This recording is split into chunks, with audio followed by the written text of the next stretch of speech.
হাওড়ার দাসনগর থানা এলাকায় দুষ্কৃতী দৌরাত্ম্যের অভিযোগ উঠেছে। প্রতিবাদে থানার সামনে বিক্ষোভ দেখানো হয়। এই ঘটনাকে ঘিরে তৃণমূলের গোষ্ঠীদ্বন্দ্ব ফের প্রকাশ্যে আসে এই এলাকায়। তৃণমূল কর্মীরা অভিযোগ করেন স্থানীয় তৃণমূল নেতৃত্বের বিরুদ্ধে। সব জেনেও কেন চুপচাপ রয়েছেন শিবপুরের তৃণমূল বিধায়ক মনোজ তিওয়ারি, এই প্রশ্নই তুলছেন দলীয় কর্মীদের একাংশ। এই নিয়ে রীতিমতো ক্ষোভ প্রকাশ করেন তারা। স্থানীয় তৃণমূল কর্মী সুবিনয় রায় জানিয়েছেন, আমরাও তৃণমূল করি, ওরাও তৃণমূল করে, কিন্তু ওরা 2021-এর আগে বিজেপি করত। 2021-এর ভোটের ফল প্রকাশ হওয়ার পরে মনোজ তিওয়ারির হাত ধরে তারা তৃণমূলে যোগ দিয়েছে এবং তারপরে এলাকার বিভিন্ন সময় এই ধরনের কাজ করছে। হাতে বন্দুক বোমা নিয়ে এলাকার ভয় দেখাচ্ছে। আমরাও তৃণমূল করি, আমরা মনোজ তিওয়ারিকে জিতিয়েছি, আবার দাঁড় করালে আবার জেতাবো। কিন্তু আমাদের যে কথা, জানি না মনোজ তিওয়ারি জানেন কি জানেন না, আমাদের সেখানে দেখা করতে পারি না, বলতে পারি না। সূত্র মারফত জানা যাচ্ছে দাসনগর থানার অন্তর্গত ভারত মাতা কলোনিতে বেশ কয়েকটা ছোট বড় কারখানা রয়েছে। অভিযোগ এই ধরনের ভয় দেখানোর কাজ করা হচ্ছে যাতে এলাকা দখলে থাকে। যদিও পুলিশ সূত্রে খবর, ভারত মাতা কলোনিতে মহিলাদের কটূক্তি করার ফলে এলাকার মানুষ দাসনগর থানার সামনে এসে জমায়েত করে অভিযোগ জানান। তারা কোনোভাবে থানা ঘেরাও করেননি। তাদের অভিযোগের ভিত্তিতে পুলিশের তরফ থেকে ইতিমধ্যেই দুজনকে গ্রেফতার করা হয়েছে। খবর পাওয়ার সঙ্গে সঙ্গে ঘটনাস্থলে পুলিশ যায় এবং গোটা ঘটনা তদন্ত শুরু করে। ধৃতদের মঙ্গলবার হাওড়া জেলা আদালতে তোলা হবে। যদিও তৃণমূল কংগ্রেসের গোষ্ঠীদ্বন্দ্ব ইতিমধ্যেই এই ঘটনায় প্রকাশ্যে উঠে এসেছে।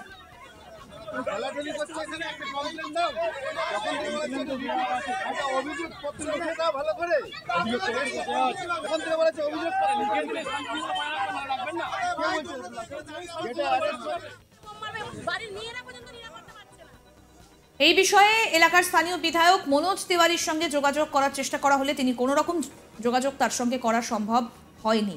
যদিও তৃণমূল কংগ্রেসের পক্ষ থেকে জানা যাচ্ছে এটা কোনো তৃণমূলের গোষ্ঠীদ্বন্দ্ব নয়, এলাকার মধ্যে পাড়ার ঝামেলা। তৃণমূল কংগ্রেস এই ঘটনার সঙ্গে কোনোভাবেই যুক্ত নয়। পুলিশ নিজের আইন অনুযায়ী কাজ করবে। এলাকার কিছু বদমাশ রয়েছে, সম্ভবত তারাই এই ঘটনাটা ঘটাচ্ছে। পুলিশ তদন্ত করবে। অন্যদিকে এক স্থানীয় মহিলা জানিয়েছেন, এই ধরনের হুমকিতে গোটা পাড়া আতঙ্কিত।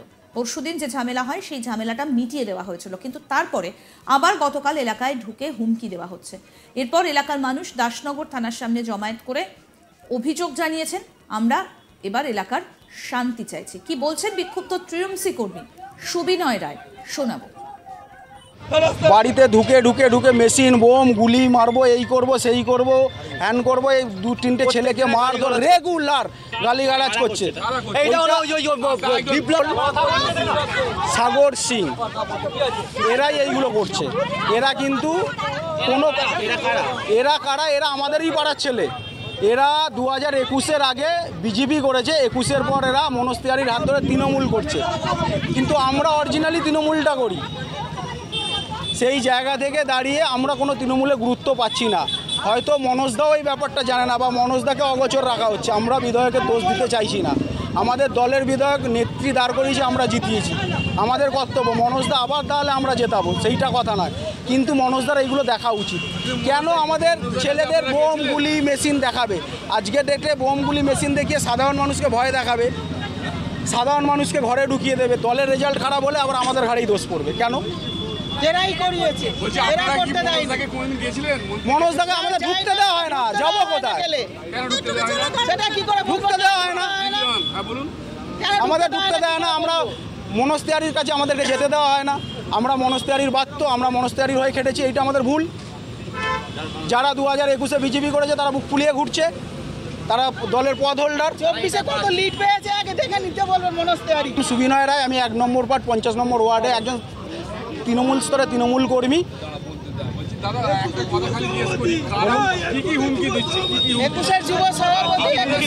আরে হুমকি দিচ্ছে, মেরে দেবো, এই করবো সেই করবো, আমাদের পাশে এই আছে গুলি মেরে দেবো, এই আছে ওই আছে, ছেলেদের ঘরে থাকবি উড়িয়ে দেবো। এই ঘটনাকে কেন্দ্র করে ইতিমধ্যে এলাকায় যথেষ্ট উত্তেজনা ছড়িয়ে পড়েছে। আমাদের প্রতিনিধি বৈদ্যনাথ ঝা কি প্রতিবেদন তুলে ধরেছেন, শুনবো এবার। হাওড়া দাসনগর থানা অন্তর্গত ভারত মাতা কলোনিতে গণ্ডগোল। সূত্রের মারফত জানা যাচ্ছে তৃণমূলের গোষ্ঠীদ্বন্দ্ব প্রকাশ্যে আসছে। এলাকার স্থানীয় বাসিন্দারা যেটা জানিয়েছেন যে তাদের পাড়ায় বিভিন্ন সময় বিভিন্ন বাইরে ছেলেদেরকে ঢুকিয়ে তাদেরকে হুমকি দেওয়া হয়েছে যে প্রাণনাশের হুমকি, তাকে মেরে দেওয়া হবে, হাতে বম পিস্তল বন্দুক নিয়ে তারা সরাসরি হুমকি দিচ্ছে। যেটা জানা যাচ্ছে যে 2021-এর আগে বিপ্লব বিজেপি করতো, কিন্তু 2021-এর ভোটের পর তিনি মনোজ তিওয়ারির হাত ধরে তৃণমূল কংগ্রেস জয়েন করেছেন ও তারপর থেকে এলাকায় রয়েছে তার দাপট। এর পাশাপাশি সাগর সিং, এরা দুজনের রয়েছেন। যদিও যেটা জানা যাচ্ছে এলাকার যে ভারত মাতা কলোনির যে মহিলারা রয়েছেন তাদেরকে কটূক্তি করা হচ্ছে বা তাদের সঙ্গে যে খারাপ ব্যবহার করা হচ্ছে, এই কারণেই গতকাল রাত হাওড়া দাসনগর থানার সামনে এলাকার মানুষ, যে ভারত মাতা কলোনির এলাকার যে মানুষ রয়েছেন তারা জমায়েত হন ও দাসনগর থানা অভিযোগ জানান। আর সেই অভিযোগের ভিত্তি হাওড়া সিটি পুলিশের তরফ থেকে এফআইআর করা হয়েছে। দাসনগর থানা পুলিশ এফআইআর করে ইতিমধ্যে তড়িঘড়ি দুজনকে গ্রেপ্তার করেছে। তাদেরকে আজ হাওড়া জেলা আদালতে তোলা হবে।